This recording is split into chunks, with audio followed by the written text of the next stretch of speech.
അതെ, സംഘാടകയായിട്ടുള്ള ആദ്യത്തെ കലോത്സവമാണ്. അതിനു മുൻപ് ഒരുപാട് കലോത്സവങ്ങളിൽ പഠിക്കുന്ന സമയത്ത് കലോത്സവങ്ങളുടെ സ്റ്റേറ്റ് മത്സരങ്ങളിലൊക്കെ പങ്കെടുത്തിട്ടുണ്ട്. അപ്പോൾ അതുകൊണ്ട് രണ്ടും വ്യത്യസ്തമായ അനുഭവമാണ്.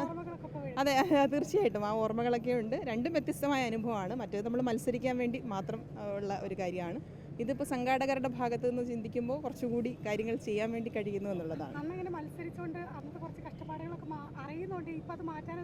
അല്ല, അന്നങ്ങനെ കഷ്ടപ്പാടുകൾ എന്ന് പറഞ്ഞാൽ വർദ്ധികളെ സംബന്ധിച്ചിടത്തോളം നമ്മുടെ തലസ്ഥാനത്തൊക്കെ വെച്ച് നടക്കുമ്പോൾ അവർക്ക് ഒരുപാട് ഓപ്പർച്യൂണിറ്റീസ് ഉണ്ടായിരുന്നു. അതിനേക്കാൾ ഒരുപാട് വ്യത്യസ്തമായിട്ടുള്ളൂ. 10 വർഷങ്ങൾക്ക് മുമ്പുള്ള കലോത്സവം പോലെയല്ല ഇപ്പോഴത്തെ കലോത്സവം. അപ്പം ഒരുപാട് മാറ്റങ്ങൾ കാലം പോകുന്നതനുസരിച്ചുള്ള മാറ്റങ്ങൾ വന്നിട്ടുണ്ട്. ഇപ്പോൾ നമുക്ക് പരമാവധി ബാത്റൂം ഫെസിലിറ്റീസും ഒക്കെ നമുക്ക് ഈ ടോയ്ലറ്റുകളൊക്കെ കൊടുക്കുന്നതിന് വേണ്ടി നഗരസഭ തന്നെ മുൻകൈ എടുത്തിട്ടുണ്ട്. അപ്പോൾ അത്തരം ഇഷ്യൂസൊക്കെ നമുക്ക് പരിഹരിക്കാൻ പറ്റിയിട്ടുണ്ട്.